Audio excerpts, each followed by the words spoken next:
So yeah, it's been a while. Some of you who have been subscribed to this channel may be wondering why I have decided to return to making content, while some non-subscribers might be introduced to this channel for the first time through this video. I'll explain some of my reasons for making content here, as well as some of my best and worst experiences outside of YouTube, and I'll do my best to make it short. On October 12th, 2021, I uploaded a now seemingly poorly aged video titled The Current State of This Channel, where I had indicated my channel's lack of recognition in terms of views in the algorithm and little to no support. I also openly stated that this will be the final video on the channel, and the channel had gone inactive for a full 2 years after I announced that I was officially done. Sometime after that, I decided to run a fan account on Twitter where I would support a popular public figure named Zendaya, who is immensely sexy as hell. And the account managed to get a high following and support with a couple of hit tweets, and I ended up making new friends through it as well. Unfortunately, this ended up getting ultimately foiled by a former Twitter user, ZFans account, who made a complete fool of me by setting me up throughout all the times I've interacted with her, and manipulated her followers into believing that I have a reputation of grooming teenage girls when all I was doing was being updated on stuff I like. This led to the entire Zendaya community on Twitter telling blatant lies about me in an attempt to demonize me as a horrible person, which made me extremely furious as a result. Never in my life have I had anything like this ever happen to me, and I have never hated anyone on social media, especially if it's a group of people, and especially ZFans account. Seriously, screw this person! Fortunately though, I made an account to resume supporting Zendaya in order to make up for that failure while interacting with a whole new community who are way better than the one on Twitter, and to this day, I am back to having a successful account again. You may be asking, what does all this have to do with anything? Well, as I alluded in the previous video, I have began reading the IDW Sonic the Hedgehog comics as I bought the first graphic novel and I loved all 4 issues. Since last year, I decided to start collecting each and every IDW Sonic graphic novel that I currently own so far, and man oh man, I was so blown away at the way the characters were written, how epic the action scenes are, the new characters, and its intriguing storyline and arcs. I've spoken my thoughts about it on Twitter a couple of times about how great it is, and I've even talked to a few people about how great it is as well. This is when I had a change of heart and got the idea to do a comic review series on it, to give my entire vocal thoughts on it, and no better way to do it on the 8-year anniversary of my YouTube channel. So with that being said, welcome to my brand new comic review series where I cover each and every issue of the IDW Sonic series. Waking up, breaking out. This is what it's like to be free. Rip it up, tear it down. This is what it means to be free. Waking up, breaking out. This is what it's like to be free. Rip it up, tear it down. This is what it means to be free. One step to calm the storm inside you.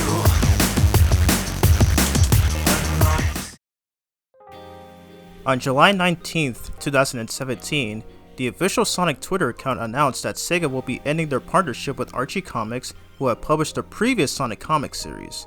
The Archie Sonic series was a vastly popular comic series that started in late 1992 as an initial 4-issue miniseries, then eventually became a full-on comic book series. It ran for 24 years with nearly 300 issues, becoming the longest video game-based comic series to date. During its lifespan, it spawned 2 notable spin-offs, which are the Knuckles comic series and Sonic Universe, which I previously reviewed, and as well as 2 comic series based on the Sonic TV shows, those being Sonic X and Sonic Boom. While the main series ended with its 290th issue in December 2016, the final Archie Sonic issue to ever be published from the company is Sonic Universe issue 94, which was released in January 2017. Crazy to think how they ended it with the Chaotix's own story arc. Wow. 2 days after the announcement of the cancellation of the Archie comics, the official Sonic Twitter account confirmed that Sega will be collaborating with another comic book company, IDW, which stands for Idea and Design Works, to create a brand new Sonic comic series to be the true successor of the previous series. This company is well known for producing comic series of some iconic franchises such as Teenage Mutant Ninja Turtles and My Little Pony, and it's currently the 5th largest comic book publisher behind Marvel, DC, Dark Horse, and Image Comics.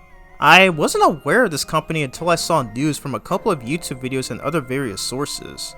So saying that a new company like this is making a new Sonic comic series sounded really cool, and I was curious to see what they would do with Sonic going forward, and of course, I was really excited.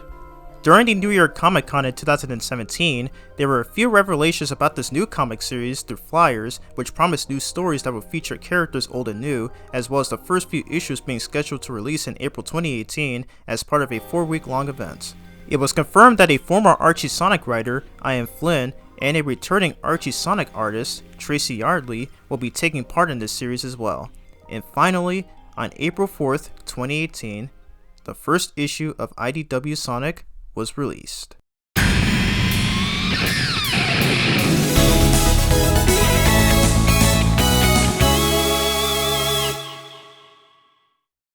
For these reviews, I will be talking about the cover before analyzing the story. I am well aware that there are multiple different covers designated to a single issue, so I'll talk about the variant covers near the end of these reviews. The main cover for this issue is amazing. It depicts Sonic doing basic Sonic things, as usual with Tails flying next to him. A few flickies are shown, one of which that happens to be blocking part of the title, and there's a Coconuts bandit from Sonic 2 as well. This was all drawn by the legend Tyson Hess, who is the animator for Sonic Mania's opening cinematic and redesigned movie Sonic in the live-action Paramount films. I will tell you, the first time I saw this cover, I instantly recognized the art style. This man seriously never misses with his style. The issue opens up with a brief narration of Sonic's past battles with his arch-nemesis, Dr. Ivo Eggman Robotnik, as it recounts the events of him fighting the Doctor's previous contraptions, such as the Egg Viper from Sonic Adventure, the Egg Emperor from Sonic Heroes, even though that was secretly Metal Sonic in disguise, the Egg Dragoon from Sonic Unleashed, and the Death Egg robot from Sonic Forces. After their recent battle, Eggman presumably vanished, but his robot army is still around and it's up to the Bluebird to put a stop to them. We cut to the present day as Sonic comes across Vista View, which is being attacked by some badniks, and he rushes into the action to save the village. Love the way he's drawn in this panel, by the way, he looks so good. We see an NPC try to fight an egg palm with a cube wisp on, but is apparently a wuss and easily gets knocked down.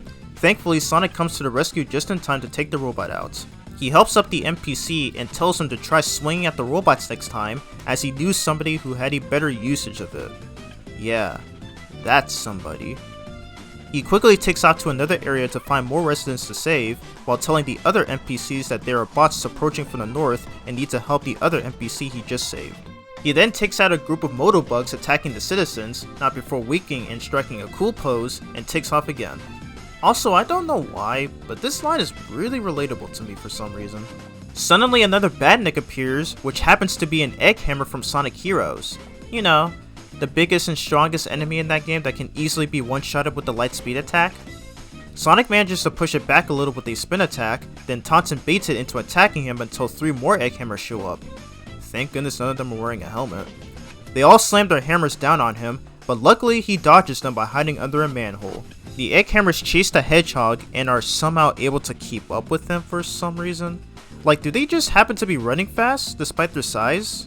Or is Sonic just running so slow? Right at the very moment and the nick of time, Tails arrives and saves Sonic from being crushed. Sonic thanks Tails for the rescue and informs him of what's going on in Vista View and that the NPCs, I mean the town militia or whatever, can handle the rest of the normal badniks, but the Egg Hammers are pretty tough to get rid of. They then plan to take them out with the real superpower teamwork by initiating a tag action move that may be a reference to the rolling combo move from Sonic 4 Episode 2 of all games, as they cut an Egg Hammer in half, destroying it. We get a few more panels of the duo taking down the rest of the Egg bots with ease. Also, I like how they throw in a small reference to Sonic Heroes, as Tails says it would have been a lot easier if they had Knuckles here with them right now, since power type characters are the only ones who can damage these enemy types, but according to Sonic, that will not be needed. They notice the last Egg Hammer and the rest of the Egg Punch trying to get away, worried they might attack the other towns. Sonic instructs Tails to stop the rest of the normal badniks while he takes care of the remaining Egg Hammer, which he destroys with minimal effort.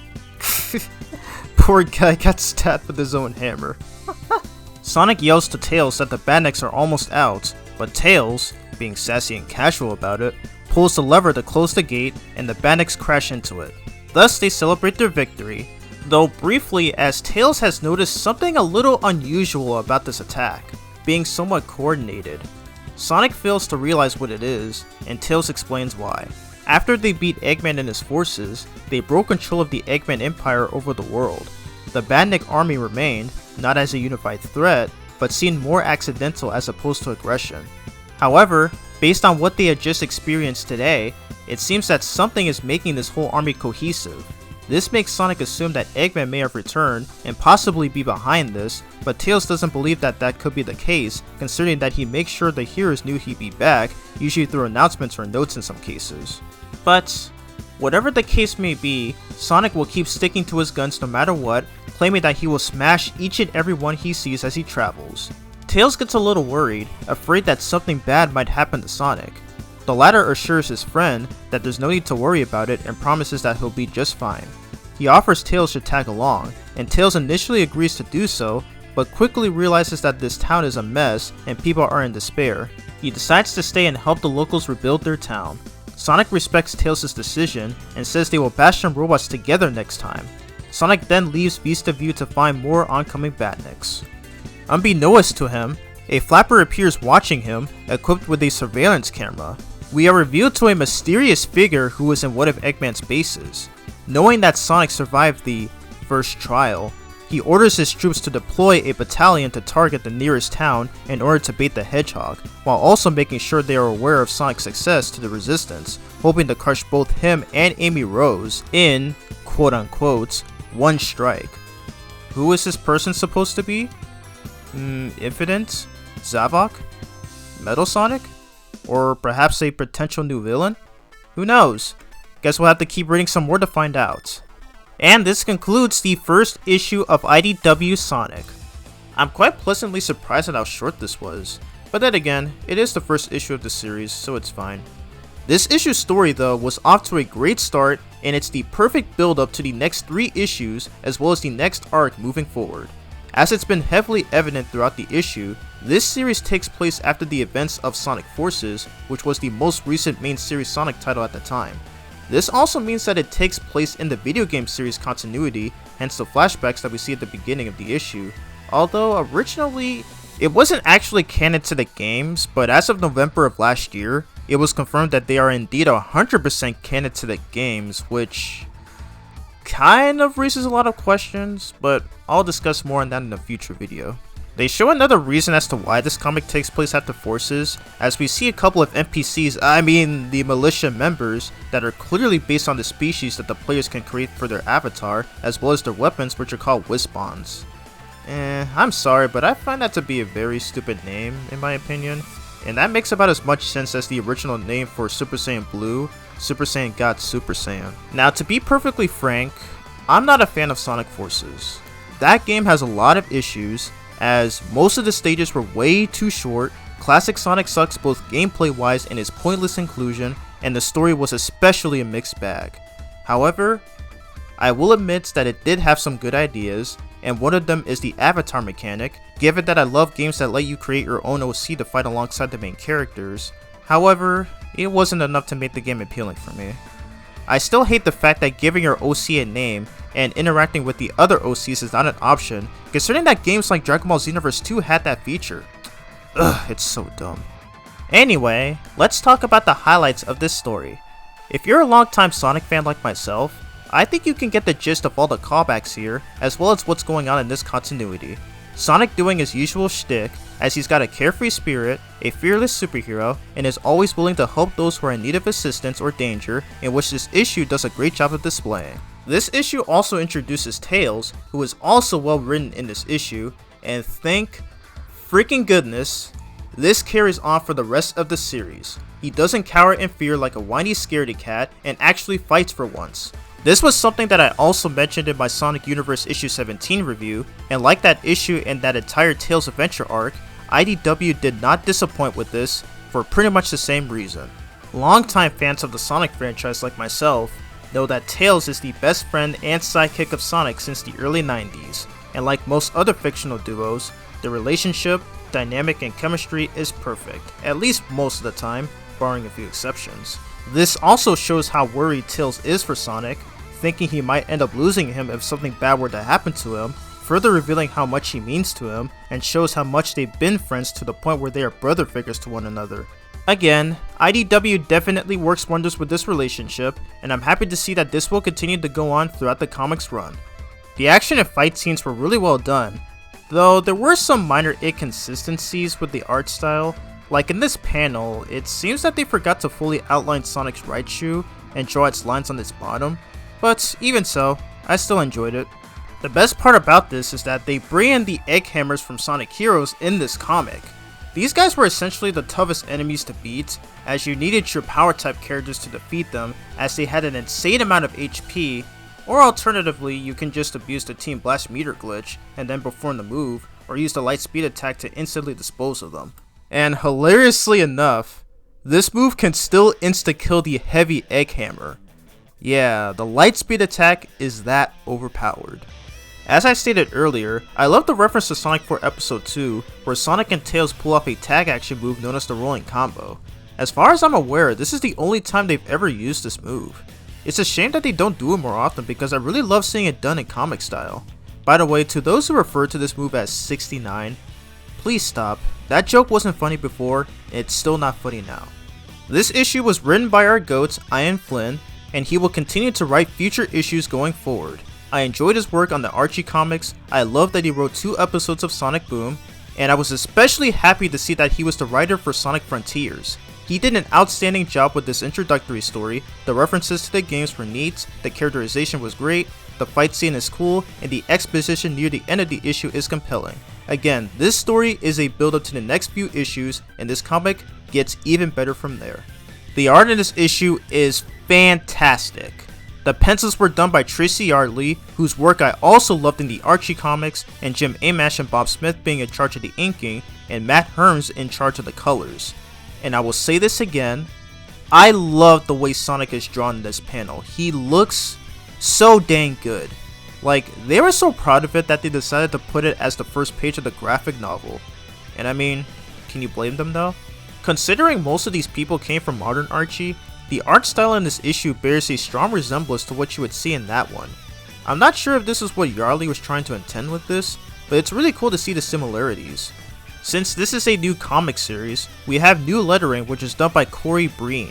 It looks a lot like the lettering from most of the modern Marvel comics, so seeing it done with this comic is pretty cool. For this whole issue, I am giving it a solid 10 out of 10. Once again, a perfect start to this new continuity. The characters are super well drawn, well written, the references are great and accounted for, and no sign of any pacing issues. They waste no time, they get straight into the action, and provide decent context. Now onto the variant covers. Like modern Archie, there are tons of variant covers made for every single issue of the series, and for this particular issue, there are a total of 16 different covers. Yes, 16. Look, I love the artworks for these covers, but geez, do we really need these many covers for one issue? I swear, this trope for comics will never end at this point. Obviously, I'm not going to go over all of them because that's too much to analyze, so I'll just look at only 7 of them that are included in the graphic novel. First off, we have cover B that was drawn by Tracy Yardley. Nothing much happens here, just showcases Sonic running on the loop-de-loop in Green Hill Zone. I do love the detail on the mountains in the background which pay homage to the original Green Hill Zone from Sonic 1, which is another good move by Yardley. Next is the RI-A cover, drawn by a new artist, Nathaline Fordrine. Please forgive me if I mispronounce that name. I am not very good at pronouncing names, so please bear with me. Her artwork is amazing. The shading and shadows on the characters look super well done. This represents what happens in this issue's story, as Sonic and Tails free Flickies from some badniks, while Eggman tries to slap away the other Flickies, which kinda reminds me of that one Sonic Boom scene. Hey Eggman, smile for the birdie! Ow, they're picking my eyes! Why would I ever smile at this? All in all, I really like Nathali's artwork, and I'm glad we're going to see more of her work on the variant covers for the future issues of this comics run. Next is the RI-B cover, which this time shows the characters in their 3D renders that resemble their models that we've been seeing in promotional artwork for the games since Sonic and the Secret Rings and onward. This isn't the first time 3D renders of characters are used for comic covers, as Archie also used 3D renders, though some of them were used from the mainline game's promotional material. This was done by Rafa Knight, as she managed to cleanly replicate the style of the 3D Sonic artwork over the years. Next is the RI-C cover, which is probably my favorite one of these variant covers. You know those unique Sonic channel artworks that we've been seeing for over 2 decades at this point? All of that was drawn by the legend Yuji Ikiwawa. I love his artwork so much. When I was younger, I was always in love with this art style he used for the characters each time I would see them in promotional artwork, the game covers, and plenty of merchandise, and I still love it to this day. And when I first saw this variant cover, I initially thought he drew this, but no, it was instead drawn by Kieran Gates. And I'm like, how in the absolute heck did he manage to do this? It looks exactly like Yuji Ikiwawa's art style. Oh my god, how did he do it? I love this so much. Literally the best variant cover ever for an issue. Kieran Gates is such a king for managing to replicate Yuji's art style. Like seriously, almost no difference. So talented. Next is the variant cover for the More Fun Games advertisement, which is drawn by Devin Kraft. This one pays homage to the animation of Sonic CD's opening and ending cutscenes, which is an extremely nice detail. Also, I'm not sure why, but this Death Egg robot thing, or whatever it is, reminds me of that giant Eggman statue from Panic Puppet Act 2 from Sonic 3D Blast, at least from the perspective anyway. Next is the cover for Spencer's, which is a retail store. I'm surprised they decided to make a cover for this one too. Crazy. This one was done by 2 artists who are Jonathan Gray and Matt Herms. The art style looks similar to the one in the actual story, considering Matt Herms did the coloring for it as I mentioned earlier. Eggman looks really great here, and the detail of the Death Egg hovering above his hand is really neat, and this low-key reminds me of that one scene from the Sonic OVA movie. And the last variant cover we're looking at is this one from Superstar. This is my second favorite variant cover, as this gives me tons of Sonic Heroes flashbacks, depicting Team Sonic running through Green Hill Zone, despite Knuckles not making an appearance in this issue. This was drawn by Edwin Huang, and he did an excellent job. The way that background is slightly blurred just to show the 3 characters on the foreground is just so amazing. It's so gosh darn good. Fun fact by the way, this is actually an updated version of the cover art for issue 272 from Archie Sonic. Edwin gave a fair reasoning for this, as he was relieved that he was finally able to make an updated version of the cover due to his last one having too many errors. As an artist myself, I can kinda see why he thinks that, but I don't really see anything wrong with the Archie version of the cover. I still think it looks great. I also find it hilarious how he decided to use that as an excuse to improve on it, but to his credit, it's totally not a bad move on his part. I seriously love how we have so many returning artists from the previous comic series to take part in this one. It's so refreshing. And that's all the variant covers designated to this issue. I love each and every one of them, and the people who created these deserve a lot of recognition for their work. So that's the end of the IDW Sonic Issue 1 review. As I stated in the beginning of this video, I've been wanting to discuss this comic on the channel ever since I first read it back in 2021, and I'm super glad to finally talk about it because holy crap, it's so great and it gets even better as it goes on. I already know this review series may not do well in terms of views in the algorithm, but even so, it's still worth giving my entire thoughts on all of these issues rather than doing it on my social media. If you've made it this far in the video, thank you very much for taking the time to watch this whole review. Next time we'll be looking at issue 2, where we will see the next major character in action, Amy Rose. Thank you all for watching, and I'll see you in the next review.